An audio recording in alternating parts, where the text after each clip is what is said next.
회사에 가장 유능하고 정직한 인재가 경영진에 등용이 돼야 되잖아요. 그런데 이렇게 빼먹을 수 있는 구조가 허용이 되면은 지배주주가 봤을 때 누구를 자기 곁에 두고 싶겠어? 주주 뒤통수 쳐가지고 잘 빼먹는 사람을 지금 거리에 두고 싶을 거 아니에요. 경영진으로. 그쵸. 열심히 일해서 성실하게 일하고 통찰을 가지고 성장을 해서 주가를 올리고 이렇게 주주와 상생하는 이런 능력을 가진 정직하고 유능한 인재가 아니라 주주 뒤통수 치고 떼다 붙였다 하면서 호주머니를 만들어주는 그런 쪽으로 유능한 사람들이 등용이 되는 거예요. 거버넌스 그렇게 돼 있으면 그러면서 기업의 본질적인 경쟁력이 훼손되는 겁니다. 코스피 전체 시장으로 봤을 때는 디스카운트 되는 거예요.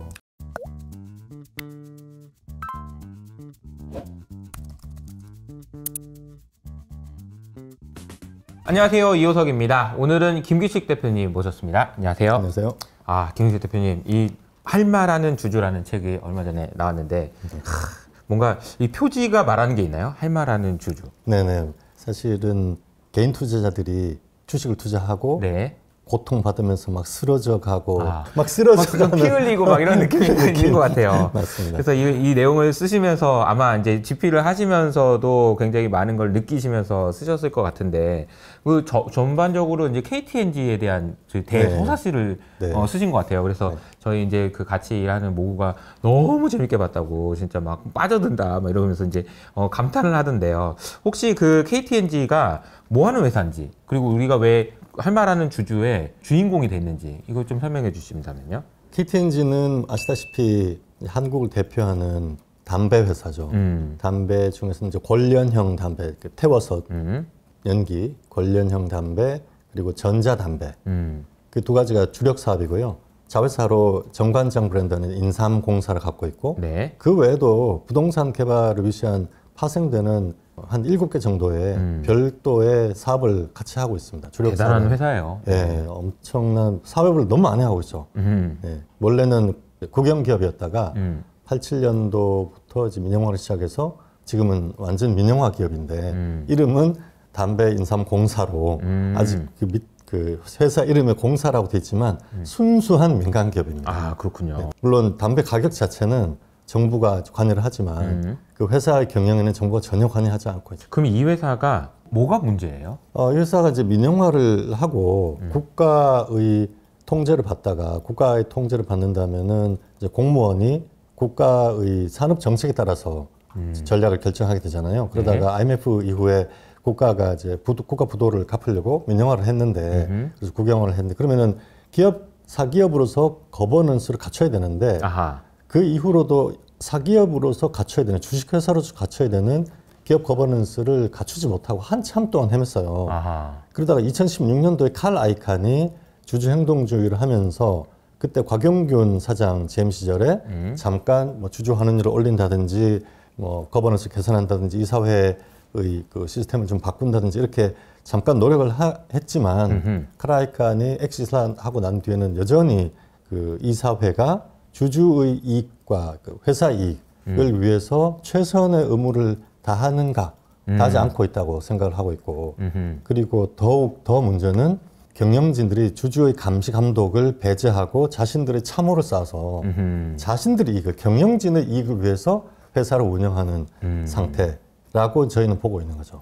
원래 사실 이제 그 주주가 주인인 거잖아요. 그렇죠. 네. 주인이고 주식회사의 주인은 주주죠.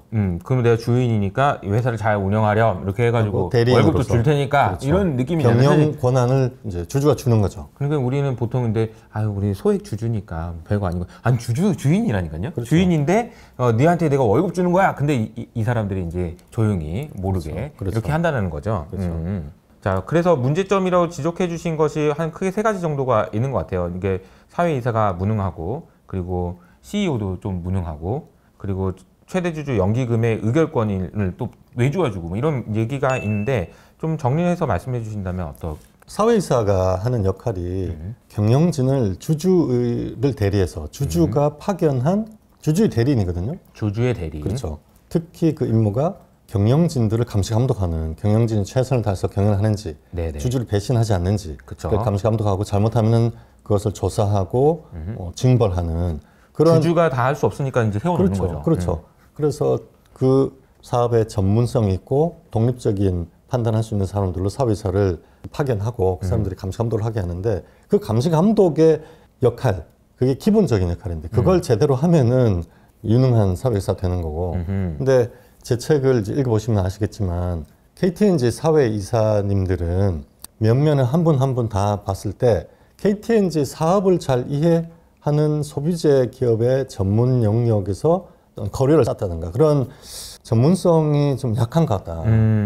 공개 방송이기 때문에 제가 말씀을 좀 순화해서 말씀드린 사실은 이 책의 초안은 이보다 훨씬 강하게 비판적으로 썼어요. 아, 네. 그런데 그 출판사 사장님이 이렇게 하면 책 못 나간다고 해서 정말 여러 번 순화해서 고쳤거든요.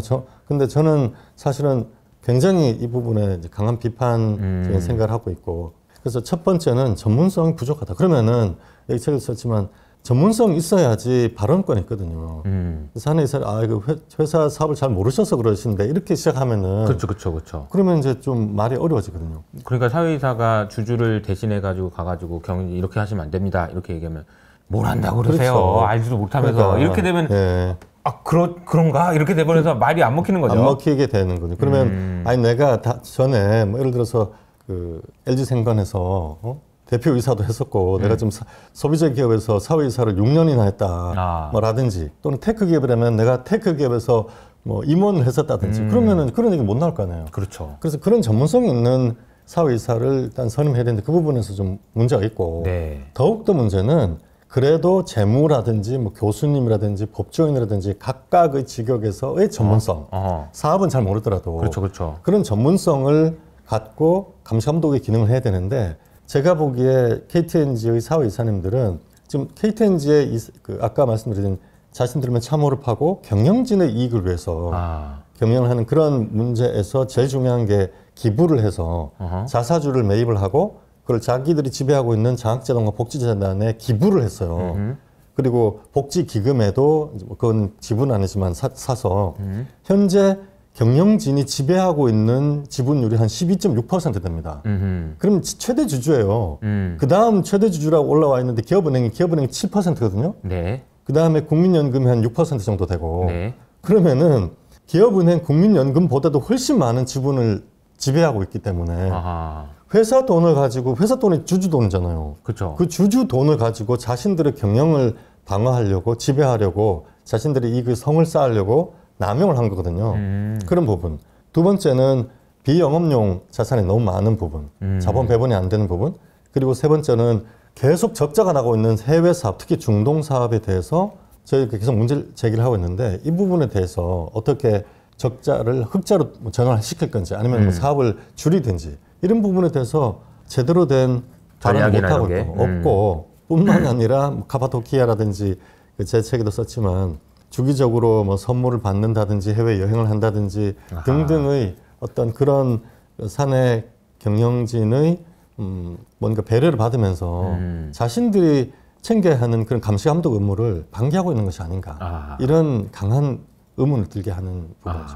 네. 그렇군요. 그럼 미국의 사회이사는 좀 달라요?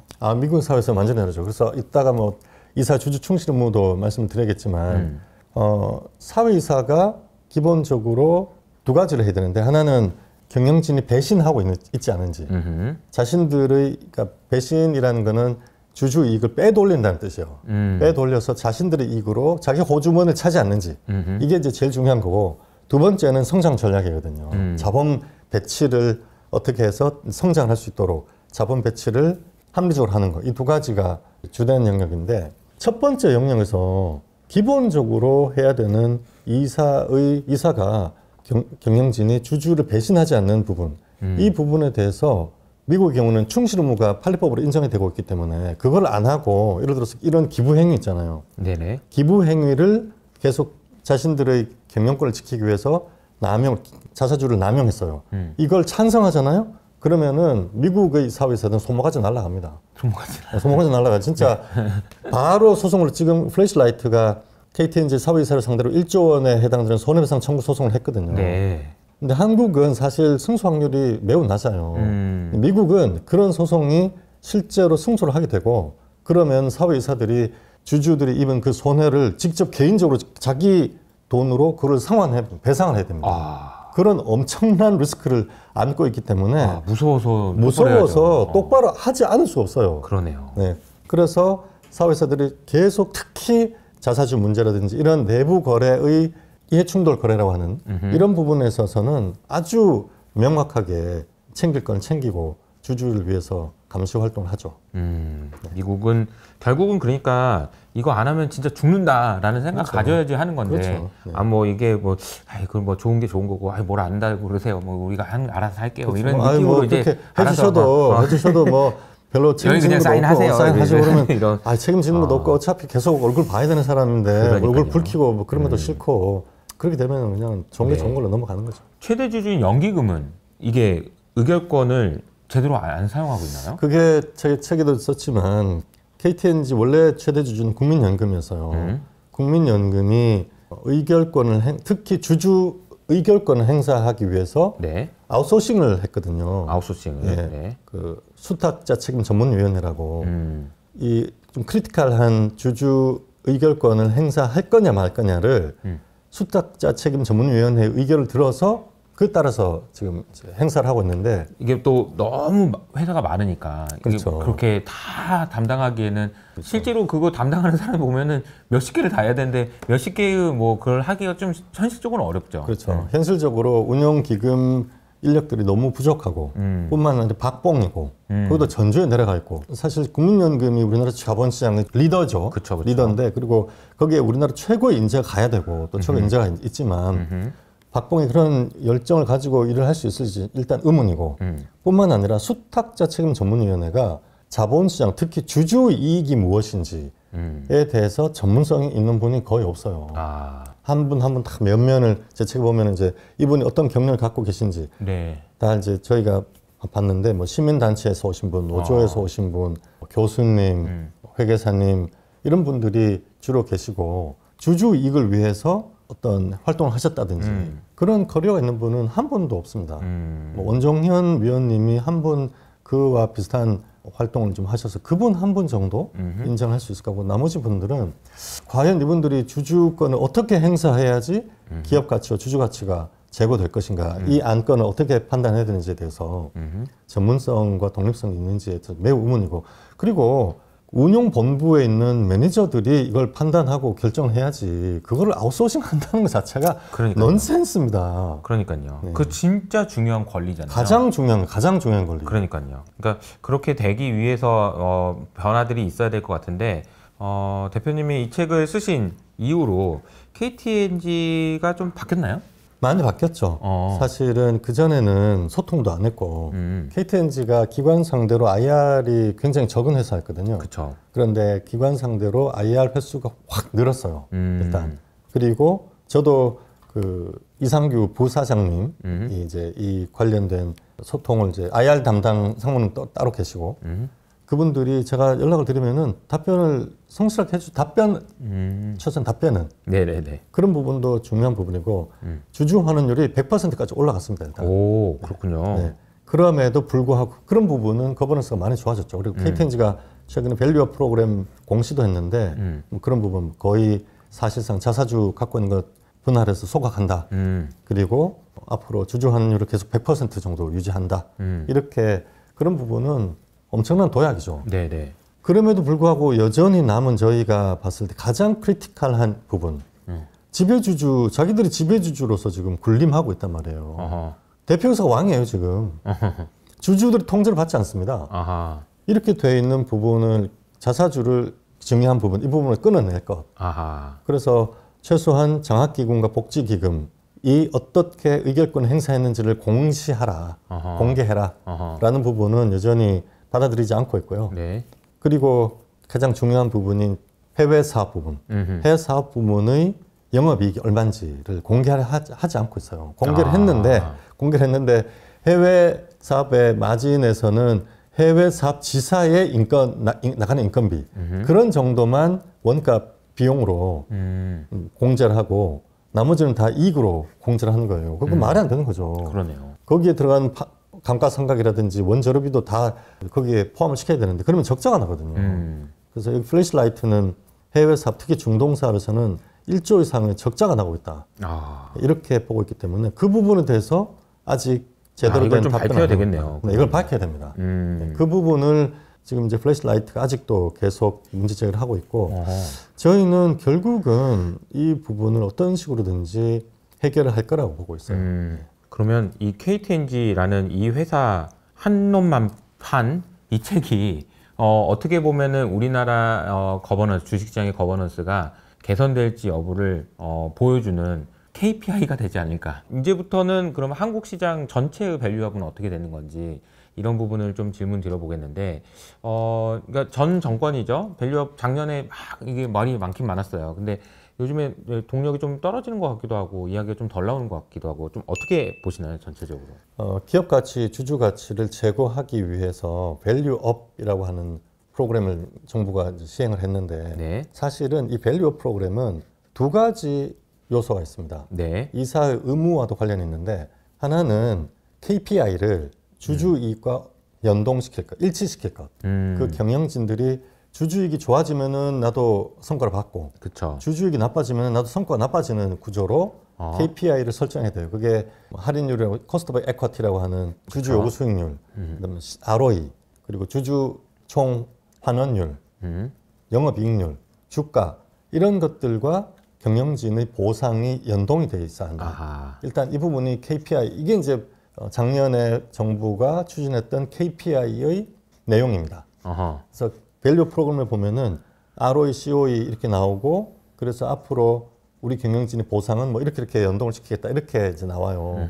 근데 아까 KTNG는 영업이익과 주가의 경영진의 보상이 아직도 연동이 안 돼 있어요. 매출에 주로 연동이 돼 있고 그래서 그런 부분은 그걸 아직도 적극적으로 따르는 기업이 많지 않은 점은 아쉽지만 하여간 그렇게 됐는데 네. 사실은 이것만큼 또는 이보다 훨씬 중요한 게 밸류 다운을 차단하는 거예요. 아하. 밸류 다운은 회사의 곳간에서 돈을 빼먹는 거예요. 아. 주주의 지분을 빼먹든지 아니면 회사의 현금을 빼먹든지. 그쵸, 그쵸.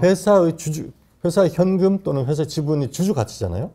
기업 가치와 주주 가치를 빼돌리는 것을 차단하는 것. 밸류 다운을 차단하는 것이 그보다 훨씬 중요하다는 거예요. 아하. 왜냐하면 뭐 그런 경진이 뭐 많지 않겠지만 경영진 봤을 때 내가 지배주주가 경영진이 봤을 때 회사 돈을 빼돌려서 얻을 수 있는 이익이 있다면 빼돌릴 수 있다면 그리고 거기에 대해서 책임을 안 진다면 주주가 그에 대해서 소송을 할 수 없다면 그럼 빼돌릴 수 있는 거 아니에요, 약간. 내가 빼돌릴 수 있는 돈이 이익이 1조 정도 돼요.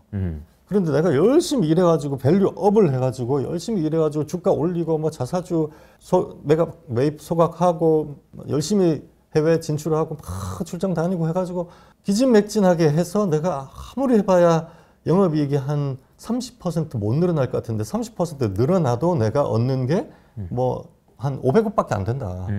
그러면 그냥 주주 뒤통수 때려가지고 1조 뺄 수 있는데 미친 듯이 일해가 몸 가루가 되어서 일을 해도 300억밖에 못 번다. 그러면 그 경영진이 실제로는 돈 빼먹을 생각을 안 하더라도 마켓은 빼먹는 1조가 더 크다고 보는 거예요. 그 리스크를 밸류에 반영할 수밖에 없어요. 그러면은 디스카운트 되는 거거든요. 그 기업의 경영진이 절대로 주주 뒤통수 치지 않는다는 것이 특별히 개런티 되지 않는다면 그냥 한국 시장 코스피 전체 시장으로 봤을 때는 디스카운트 되는 거예요. 한국의 대기업들이 특히 이제 재벌이라고 하는 창업적 가문의 3세, 4세가 경영하고 있는 대부분의 기업에서는 이런 피라미드 구조로 지주회사, 중간 지주회사, 사업회사도 뭐 온갖 계열사들이 다 상장돼 있고 이런 구조로 돼 있는 상황에서는 얼마든지 마음만 먹으면 뒤통수 때릴 수 있단 말이에요. 그리고 지금 이재용 회장 2심에서도 사실 무죄가 나온 거 아닙니까? 네. 외국인들 봤을 때는 한국은 대주주가 주주 뒤통수 치고 얼마든지 돈 빼먹을 수 있는 나라인 거예요.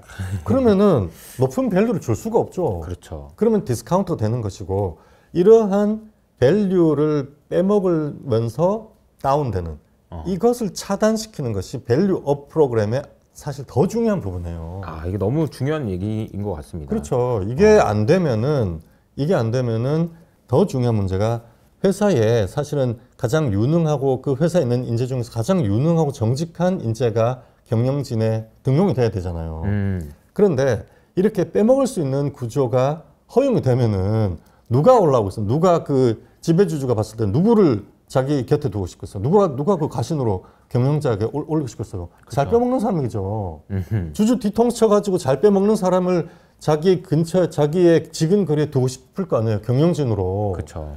열심히 일해서 성실하게 일하고 똑똑한 그런 통찰을 가지고 성장을 해서 주가를 올리고 이렇게 주주와 상생하는 이런 능력을 가진 정직하고 유능한 인재가 아니라 네. 주주 뒤통수 치고 뗐다 붙였다 하면서 그 소위 오너라고 하는 지배주주에게 과외로 호주머니를 만들어주는 그런 쪽으로 유능한 사람들이 등용이 되는 거예요. 거버넌스 그렇게 돼 있으면 그렇게 갈 수밖에 없어요. 그것은 코퍼레이트 거버넌스에 수없이 많은 논문에도 다 나와 있는 거고 상식적으로 그렇게 되는 거죠. 그쵸. 그러면서 기업의 본질적인 경쟁력이 훼손되는 겁니다. 그래서 저는 그 기업의 거버넌스가 주주 이익을 위해서 정말 최선을 다하는 그런 시스템이 되어 있지 않는다면은 저는 그냥 그 회사는 안 봐요. 그냥 뭐 주가 아무리 오르든지 안 봅니다. 밸류업의 핵심은 밸류 다운을 차단하는 것이다.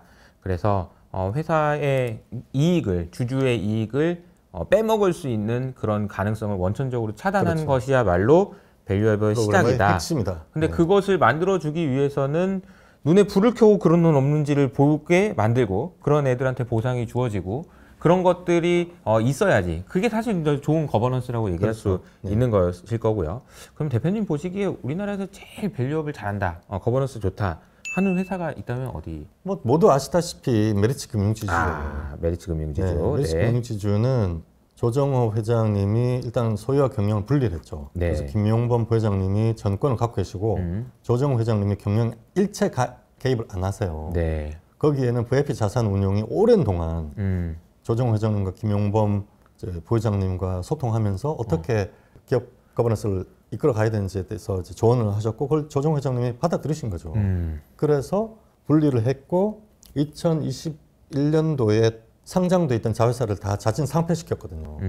그리고 주주 환원율을 거의 50% 이상, 70%까지 계속 올리고 내재 가치를 계산해서 내재 가치 대비 30% 이상 주가가 저평가돼 있다고 판단되면은 자사주를 적극적으로 매입을 합니다. 네. 그래서 자사주 매입과 배당을 적절하게 섞어서 잘 하고 있고, 그래서 주가가 오르니까 다른 증권사들은 뭐 PF 문제라든지 여러 가지 리스크 때문에 공격적으로 영업을 못 하고 있는데 메리츠 금융지주는 증권 부문과 보험 부문이 균형을 이루면서 금리가 오르면은 증권은 PF 리스크 때문에 좀 나빠지고 보험은 좋아지거든요. 그렇죠. 그래서 그 회사가 따로 상장됐을 때는 그 두 가지 회사를 메리츠 금융지주를 위해서 원활하게 이걸 잘 조합을 하기 어려운데 그냥 둘 다 상장 100% 자회사로 만들으니까 메리츠 금융지주 입장에서는 그냥 두 회사 모두 금리가 오르든지 내리든지 간에 메리츠 금융지주에서 그걸 통제할 수 있기 때문에 두 회사 모두 화재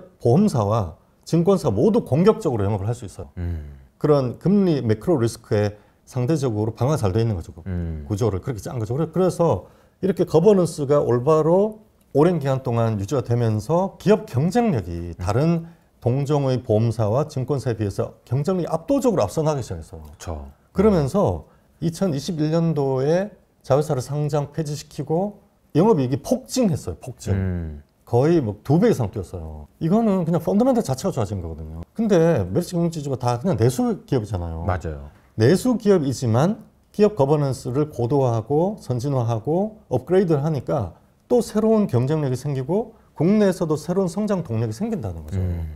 그래서 정말 완전히 모범적인 그런 선례를 만들었다 이렇게 볼 수 있습니다. 그 외에도 사실 뭐 여러 가지 있지만 어떻게 보면은 아니 회사가 잘 되기 위해서 필요한 거는 장사를 잘해야 되고 비용 관리 잘해야 되고 뭐 그렇긴 한데 그렇게 하려면 제일 먼저가 그냥 거버넌스 하나만 바꿨는데 이렇게 됐어요인 거잖아요. 맞습니다. 그러니까 뭐 저도 메리츠 금융에 있는 분들 이렇게 얘기 들어보면 지점에서 주식을 하시는 분들 보니까 그냥 최저식을 받으시더라고요. 그렇죠. 최저식을 받고 그냥 모든 이익이 나는 부분에 대해서 회사와 개인이 그렇죠. 반반씩 그렇죠. 받는 거. 그러니까 이렇게 되니까 메리츠 금융에서 다니는 증권에 다니는 직원 입장에서는 열심히 안 할 수가 없는 그렇죠. 거죠. 내 거니까. 그럼요. 근데 그 내 거니까 열심히 하는 사람들이 많아지니까 거기서 또 시너지가 나는 거고 그렇죠. 선수들만 모이고 그렇죠. 유능한 사람이 그쪽으로 되고. 모이고. 그러니까 유능한 사람이 여기 안 오면 이상한 거고. 그렇죠. 그냥 유능하다면 당연히 거기로 가야 되는 그렇죠. 거고.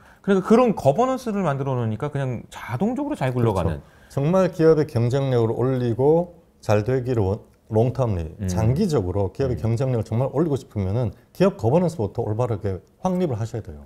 그러니까요. 제일 중요한 포인트들을 메리츠 금융이라고 소개를 해주셨고 최근에 보면은 상법 개정, 이사 주주 충실 의무 뭐 이런 내용들이 나와요. 그래서 요거는 좀 어떻게 진행되고 있는지. 사실은 아까 말씀드린 경영진이 주주 뒤통수 때리고 배신하고 딴 주머니 차고 주주 이익을 착취하고 빼돌리는 짓을 안 하면 되거든요. 그렇죠. 그런데 유럽은 뭐 지금 많이 논의가 되고 있지만 유럽은 입법에 이사 주주 충실 의무가 입법돼 있는 나라는 없어요. 우리나라가 사실 독일법을 개수한 일본법을 베껴 가지고 만들었고 이제 그 뒤로는 미국 법을 이제 따라가고 있는데 유럽에서는 주주 뒤통수 치는 짓을 안 하니까 이런 문제 안 생기는 거잖아요. 네네. 근데 우리나라는 진짜 매주 벌어집니다. 매주. 이번 주에도 티웨이 항공이 지금 시총이 지금 지배주주 주식을 인수하셨거든요. 네. 인수했는데 그 지배주주 주식의 시가는 한 350억 정도 돼요. 네. 그걸 2,200억에 인수했거든요. 그러니까 유통주와 그 경영권 프리미엄이 거의 10배 가까이 돼요. 10배 가까이. 아니 350억짜리를 2,200억에 인수했어요. 이게 있을 수 있는 일이냐고. 이게 뭔 일입니까 도대체 이게 말도 안 되는 일이에요. 이런 일이 어떻게 일어나요 이게. 말도 안 되는 소리지. 이거는 만약에 유럽이나 미국에서는 이런 짓을 할 수 없어요. 일단 유럽은 의무 공개 메시지가 되고 있기 때문에 지배 주식을 양수도 할 때는 같은 가격으로 나머지 모든 주식을 같은 가격으로 인수자가 다 인수해야 돼요. 법으로 그렇게 돼 있어요. 미국은 경영권 프리미엄이라는 것이 이사의 주주 충실 의무에 위반되기 때문에 인정하지 않아요. 그래서 지배주주가 자기 주식을 뭐 높게 팔려면은 다 100% 다 사야 돼요 그냥.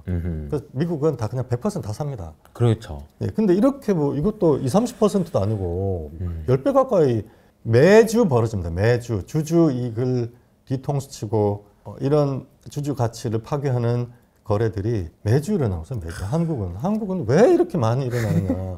이유가 뭐 여러 가지가 있겠지만 일단 접어두고. 제 생각에는 그냥 뭐 옆에서 했는데 그렇죠. 야, 뭐 혼도 안 나고 괜찮은 것 같은데? 야, 계속 가자. 이런 게 아닐까. 이게 관습적으로 되는 거 아닌가. 이런 생각도 좀 들어요. 영역적으로 보면은 IMF 전에는 사실은 이런 식으로의 떼다 붙였다 하고 뭐 자본 거래를 통해 가지고 M&A 하면서 주주 뒤통수 치는 일은 거의 없었어요.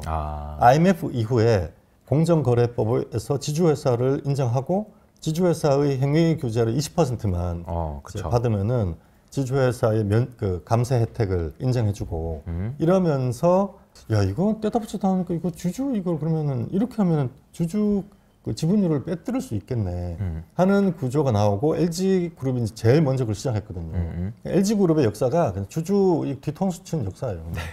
계속 지금까지. 네. LG그룹의 흑역사가 제가 뭐 별로 이렇게 센 말씀 안 드리고 싶지만 뭐 사실이기 때문에 네. 그 뒤로 대기업인 LG그룹이 한국의 리더그룹인 LG그룹이 시작하니까 이제 다 하는 거예요. 해도 되는 거잖아요. 해도 돼요. 하림그룹이 아주 유명하잖아요. 하림그룹이 진짜 10년 동안 떼다 붙였다 하면서 공정거래위와 10년 동안 소송하고 싸우면서 그런 식으로 주주 이익을 파괴하면서 그 최대주주, 지배주주의 지배구조를 완성한 흑역사가 또 있는 거고 수없이 많은 기업이 그렇게 해왔다는 거죠. 안 하면 바보 이렇게 되는 구조가 돼 있는데 그래서 이제는 한국은 주주들이 감시하고 뭐 이런 식으로 목소리 내가지고는 안 되는 수준이 이르렀어요. 이제는 법으로 막아야 돼요. 그러면 유럽식으로 막든지 미국식으로 막든지 둘 중에 하나거든요. 유럽은 각각의 어떤 패턴들이나 방식에 일일이 사전적으로 그걸 통제하는 방식으로 돼 있어요. M&A 할 때는 뭐 의무 공개 메시제도라든지 등등 자사주는 무조건 소각해라든지 또는 유상증자는 주주총회의 특별 결의를 받아라든지 각 나라마다 조금씩 다르지만 사전 통제라고 돼 있는데 우리나라는 이사회의 자본거래에 관한 권한이 미국식으로 되어 있습니다. 사람들이 잘 모르시는데 이건 법조인들만 아는 건데 우리나라의 이사회의 자본거래 유상증자, 자사주 매입 처분, 그다음에 M&A 이런 자본거래에 관한 이사회의 권한에 크게 글로벌리 두 가지 유형이 있어요. 하나는 주주총회가 헤게모니를 가진 유형이 있고 그게 유럽이에요. 이사회가 헤게모니를 가진 유형이 이게 미국입니다. 우리나라는 미국식으로 돼 있어요. 자본 거래를 이사회가 전권을 갖고 있어요. 자사주 매입할 때 주주총회의 결의가 필요 없어요. 이사회가 마음대로 하고 네. 처분할 때도 이사회가 마음대로 해요. 아하. 유상증자에도 주주총회의 동의가 필요 없어요. 이런 나라가 미국하고 한국 정도밖에 없어요. 그리고 감사제도가 이제 감사위원회로 흡수되고 있고 감독기구가 유럽은 감사와 이사회가 분리돼 있어요. 네. 그래서 원래 감사가 국가기관에서 파견하는 그런 이제 독립된 감독기구가 있었는데 미국은 이사회가 일원적으로 경영진을 감시하는 구조거든요. 한국은 원래 감사제도가 있었다가 감사위원회로 바꾸고 있어요. 이사회가 일원적으로 그래서 일원적인 이사회 구조로 옮겨가고 있어요. 이 말은 우리나라의 자본거래에 관한 이사회의 거버넌스 구조는 미국식이라는 거예요. 그래서 민주당이 이사회 구조가 권한이 이렇게 돼 있으니 미국의 사후 통제 장치인 이사회 주주에 대한 충실 의무를 도입해야 되겠다고 나서시는 거예요. 유럽식으로 할 수가 없다고. 할 수가 없다. 그러면 이사회 권한 자체를 유럽식으로 일일이 다 통제를 해서 주주총회가 자본거래 헤게모니를 가지도록 상법의 근본적인 레짐을 바꿔야 됩니다. 그거는 불가능하고 그게 더 어려워요. 이미 한국의 이사회의 거버넌스가 미국식으로 되어 있기 때문에 미국식 사후 통제 장치를 도입해야 된다. 이렇게 되는 거죠. 야, 이사 주주 충실 의무가 중요한 이유가 근본적인 이유가 있네요. 이거를 그냥 대충 유럽식으로 바꾸자 이렇게 하려면은 바꾸는 것 자체가 굉장히 어렵겠네요. 그렇죠. 근본적으로 자본거래에 관한 권한이 주주총회를 이관해야 돼요.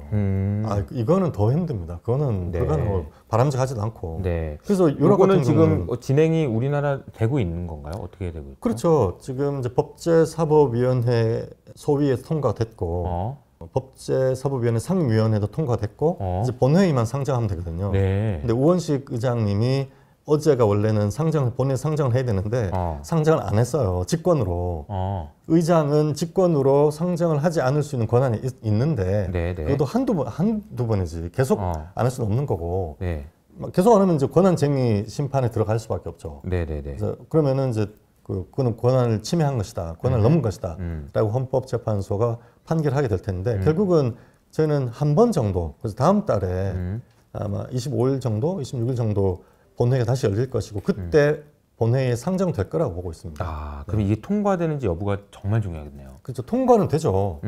이미 민주당이 당론이고 다수당이기 때문에 본회의 통과는 되는데 국힘당은 아마 퇴장을 할 것 같은 분위기가 있는데 퇴장하지 말고 뭐 반대를 하더라도 해야 되고 이제 만약 국힘당이 뭐 퇴장을 한다든지 계속 반대를 하면 저상목 권한 대행이 이걸 거부권 행사할 가능성이 있는데 이 문제는 윤석열 대통령이라든지 이복현 원장님이라든지 금융위원장님도 다 동의하셨던 문제고 한동훈 당대표도 당대표 하실 때 동의하셨던 부분이기 때문에 국힘당이 먼저 밸류 프로그램 하면서 소액주주 보호, 이사주주 충실 의무 도입, 취지 공감 이미 말씀하셨거든요. 지금 와서 그걸 반대한다는 건 말이 안 되기 때문에 저상목 권한대행이 거부권 행사하면 안 된다. 이렇게 보고 있고 만약에 거부권 행사하신다면은 결국 이제 대선 공약으로 이재명 대표가 만약에 후보로 나온다면 대선 공약으로 그걸 내세우게 될 텐데 그러면은 소액 주주들은 이재명 후보를 대통령 만들어서 이거 상법 개정하자라는 식으로 갈 수밖에 없어요. 다른 방법이 없어요, 이거는. 이게 이제 주주의 입장에는 근데 이사 주주 충실 의무가 그렇게 중요한 거죠? 엄청나게 중요합니다. 우리나라에 아까도 말씀드렸지만 기본적으로 회사의 인재가 그러니까 사실은 제가 뭐 잠비아에 그 프로젝트 하면서 잠비아에 있는 장관하고도 한번 만나보기도 하고 잠비아에 투자했던 뉴욕의 헤지펀드 매니저하고도 한번 얘기를 봤었는데 자기가 잠비아도 투자해보고 뭐 필리핀도 투자해보고 전 세계 다 투자해봤는데 심플하다는 거예요. 회사가 어느 회사가 잘 되느냐는 그냥 그 기업에서 그 조직에서 가장 유능하고 정직한 사람이 보스가 되면 CEO가 되면은 그냥 그 회사는 잘 되는 거고. 그래서 잠비아에 있는 인재들과 뉴욕에 있는 인재가 뭐가 그렇게 차이가 나겠냐는 거예요. 별 차이가 없다는 거예요. 필리핀과 한국의 인재가 무슨 차이가 그렇게 많이 나겠냐. 차이가 없다는 거예요. 다 거버넌스 차이라는 거예요. 어떤 나라, 어떤 조직, 어떤 기업에서는 정직하고 유능한 인재가 등용되지 못하고 어떤 나라, 어떤 조직, 어떤 기업에서는 정직하고 유능한 인재가 등용이 된다는 거예요. 그러면 그 등용되는 그쪽이 이기는 거예요, 그냥. 그래서 충실 의무가 주주 이익을 빼돌리면서 그 자체로 빼돌린 만큼 주주 가치가 파괴될 거 아닙니까? 이건 단기적인 문제고 그걸 훨씬 넘어서는 문제가 그 기업과 우리나라에서 국가 거버넌스도 마찬가지고 정직하고 유능한 인재가 등용이 돼야 돼요. 그 사람들이 우리의 리더가 되고 우리를 미래로 이끌어가는 거거든요. 우리의 미래를 책임지는 거고. 그쵸. 만약에 우리나라에서 어떤 기업에서 어떤 조직에서 유능하지 않고 사악한 인간이 권력을 쥔다. 그럼 망하는 거예요, 그냥. 그 조직과 국가는. 그냥 심플해요. 이사의 주주 충실 의무가 도입되지 않는다면 지금처럼 주주 이익을 빼돌릴 수 있고 주주 뒤통수 치는 것이 허용된다면 누가 그 중역에 등용이 되겠습니까? 그런 거 잘하는 사람이 등용이 되는 거예요. 왜? 그게 더 쉬우니까. 그치. 그게 훨씬 쉽단 말이에요. 회사를 성장시키는 것이 얼마나 어렵습니까? 몸을 갈아 넣어야 되는데. 맞아요. 그렇게 하지 않아도 지배주주가 뒤통수 쳐가지고 빼돌릴 수 있으면 그런 사람을 자기 가시는 두지 누가 정직하고 유능하고 입 바른 소리하고 그런 사람을 누가 올리겠어요? 김용범 회장, 부회장님 같은 그런 분을 누가 등용을 시키겠냐고요. 그러면 망하는 거예요. 나라도 망하고 기업도 망하는 거예요. 훨씬 중요한 문제다. 이렇게 말씀드리고 싶습니다. 근데 우리나라 시장이 이제 코스피 그리고 뭐 코스닥 여러 가지로 국내 시장이 작년에 굉장히 힘들었고 올해는 좀 기대감을 가져보고 있는데 그 중에 하나 또 중요한 것이 이 거버넌스와 관련된 문제이고 김규식 대표님의 이제 할 말하는 주주들라는 이 책을 통해서도 여러분들이 이 우리나라의 문제가 무엇인지를 쭉 이렇게 정리를 하면서 이야기를 소설책을 보듯이 이렇게 쭉 읽어보실 수 있는 책이니까 많이 관심 가져주시고요. 저희는 이제 한국의 거버넌스 개선을 위해서 계속해서 노력하겠다는 약속을 드리면서 오늘은 여기서 마무리하도록 하겠습니다. 감사합니다.